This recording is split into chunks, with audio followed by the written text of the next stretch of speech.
মেদিনীপুর মেডিকেলে বিষ স্যালাইন কাণ্ডে ডাক্তারদের ঘাড়ে দায় চাপালেন মুখ্যমন্ত্রী তথা স্বাস্থ্যমন্ত্রী মমতা বন্দ্যোপাধ্যায়। মমতা সুরেই শুরু মুখ্য সচিবের দায় চাপিয়ে দায়িত্ব এড়িয়ে গেলেন স্বাস্থ্যমন্ত্রী। 7 দিনের এক নবজাতকের আজ মৃত্যু হয়েছে, এর আগে প্রসূতির মৃত্যু হয়েছে। সব গাফিলতির দায় ঝেড়ে ফেলার চেষ্টা করলেন।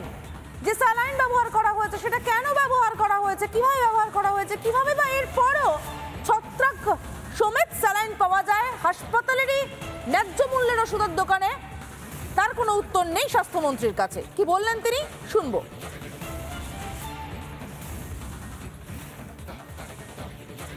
ঘটনা কি ঘটেছিল এবং খুব সিনিয়র রেপুটেড ডাক্তারদের টিম পাঠানো হয়েছিল। তাছাড়া সিআইডিকেও একটা রিপোর্ট করার জন্য বলা হয়েছিল, মানে দেখে এসে অ্যাকচুয়াল ইনসিডেন্ট সবার রিপোর্ট পেয়ে এখানে chief secretary health secretary present আছেন। সিএস আপনাদের একটা জিস্ট বললেন এবং তাতে পুরোটাই আপনারা দেখতে পাচ্ছেন। যাদের কাছে মানুষের ভাগ্য নির্ধারিত হয়, যাদের হাতে সন্তানের জন্ম হয়,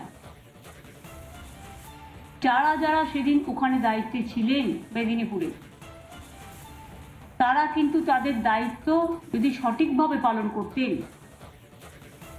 তাহলে কিন্তু এই মাকে বাঁচানো যেত, সন্তানকেও বাঁচানো যেত।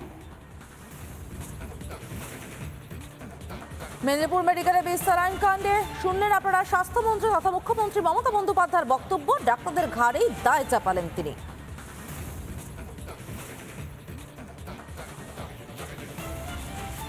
যাদের পড়ার কথা যে স্ট্যান্ডার্ড অপারেটিং প্রসিজার, যে প্রোটোকল একটা সার্জারিতে মানার প্রয়োজন আছে, এটা সেদিন মানা হয়নি।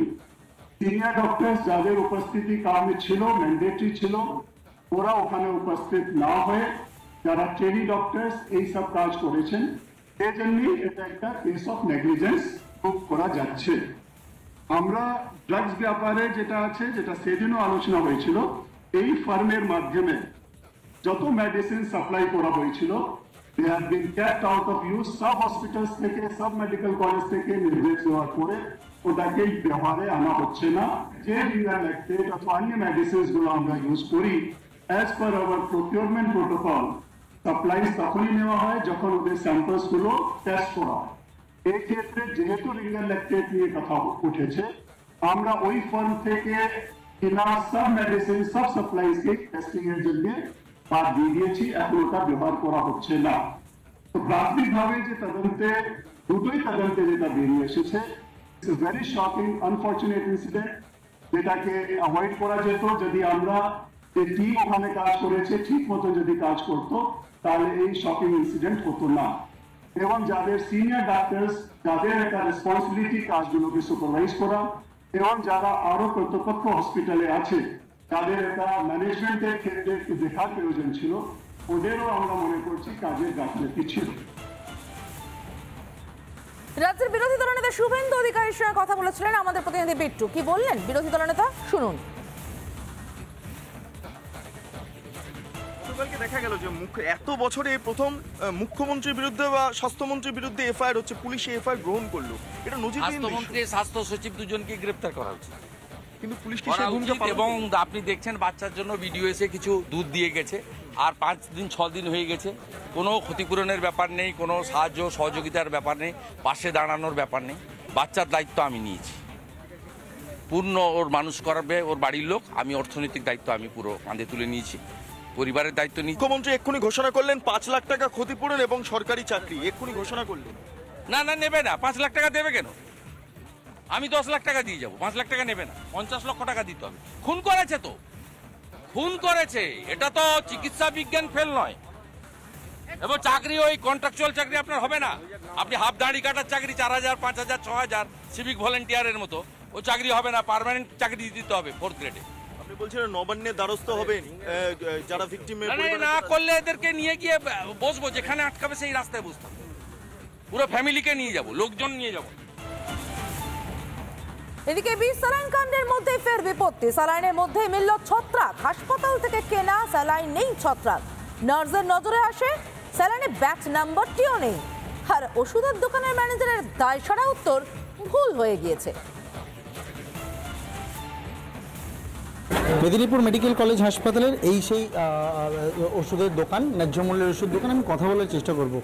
এটা কথা বলুন, এই যে স্যালাইন এত বড় ভুলটা আপনারা করলেন কি করে? স্যালাইনে ফাঙ্গাস, লাইনটা আমরা দিইনি এতদিন, যেহেতু আজ সকালে উনি এসছে আছে যখন, তাহলে একটা দুটো দেখলাম ঠিক আছে, তবে তার মধ্যে যে চারটে চেয়েছে, চারটের মধ্যে চারটে তুলে নিয়ে দিয়েছি।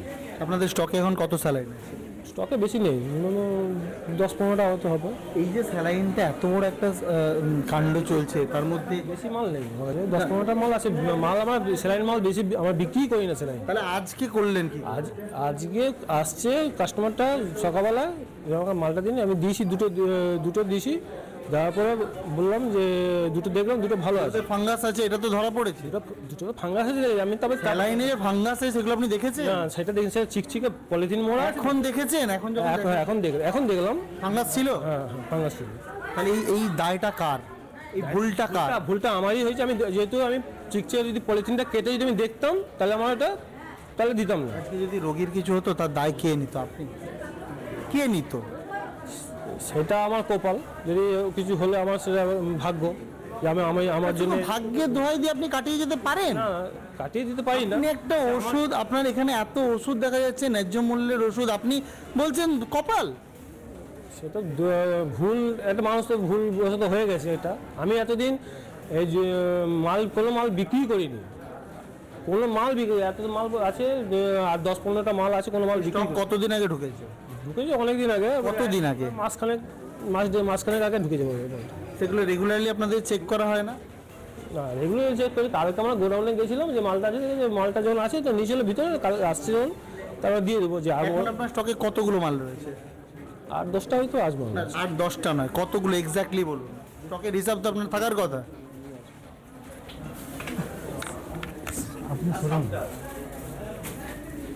এইগুলো, এই স্যালাইনগুলো আছে আপনার স্টকে? এইগুলোই স্টকে রয়েছে। দেখি, এখানেও তো ফাঙ্গাস। প্রত্যেকটা স্টকে ন্যায্য মূল্যের ওষুধের দোকান আমি দেখাবো। স্টক, যা স্টক রয়েছে সমস্ত স্যালাইনে কিন্তু ফাঙ্গাস রয়েছে। এই যে পুরো স্টক, এই পুরো স্টকে কিন্তু ফাঙ্গাস রয়েছে। এবং প্রত্যেকটা দেখতে পাচ্ছেন আরএল স্যালাইন। বিষকাণ্ড নিয়ে এত কথা হচ্ছে, এখানেও ফাঙ্গাস। এত কথা হচ্ছে বিষকাণ্ড নিয়ে। এই যে স্টক, এই স্টকটা আপনারা মানে এই যে সেল করছেন, এগুলো তো একটুখানি ভাবা দরকার, একটুখানি বোঝা দরকার। এটা আছে কি?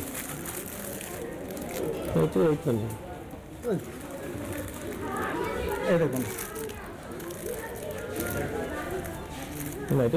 না, এটা এগুলো তো আপনাদের দেখার দায়িত্ব, এটা আপনাদের কর্তব্য। এই স্টক বাদ দিয়ে আর স্টক আছে আপনাদের? এখন কি বলছে মানে হাসপাতাল কর্তৃপক্ষ কোনো নির্দেশ দিয়েছে আপনাকে? আমাকে তো কিছু সেরকম কিছু বলে যায়নি যে আরএল বেচবেন না, কিছু সেরকম কিছু বলেনি। ভুল আপনাদের। আমি তো এতদিন বিক্রি, ভুল আপনাদের। আমার ভুল হয়েছে, আমার বিক্রি করাটা আমার ভুল হয়েছে। কি নাম আপনার? নাম কি? আমার নাম স্বরূপ কুমার সিং। মেডিকেল স্টোরে যা স্টক দেখলাম, সেই স্টকে কিন্তু দেখা যাচ্ছে ম্যাক্সিমাম স্যালাইনই কিন্তু ফাঙ্গাস রয়েছে। কিভাবে এই স্যালাইন বিক্রি করা হচ্ছে, কেন নজরদারির অভাব, এই একাধিক প্রশ্নগুলো কিন্তু সামনে আসছে, যার উত্তর এখনো পর্যন্ত নেই। কতদিনে এই গোটা বিষয় নিয়ে আদৌ তদন্ত হবে, এই কিন্তু প্রশ্নের মধ্যেই দাঁড়িয়ে রয়েছে। মেদিনীপুর থেকে ক্যামেরা পার্সন মৃন্ময়ের সঙ্গে সুদীপ্ত, রিপাবলিক বাংলা। নানা ধরনের কন্টেন্ট দেখার জন্য লাইক করুন, শেয়ার করুন আমাদের ফেসবুক পেজ, সাবস্ক্রাইব করুন আমাদের ইউটিউব চ্যানেল। পাশাপাশি অন্যান্য ব্রেকিং নিউজের জন্য অবশ্যই চোখ রাখুন রিপাবলিক বাংলায়।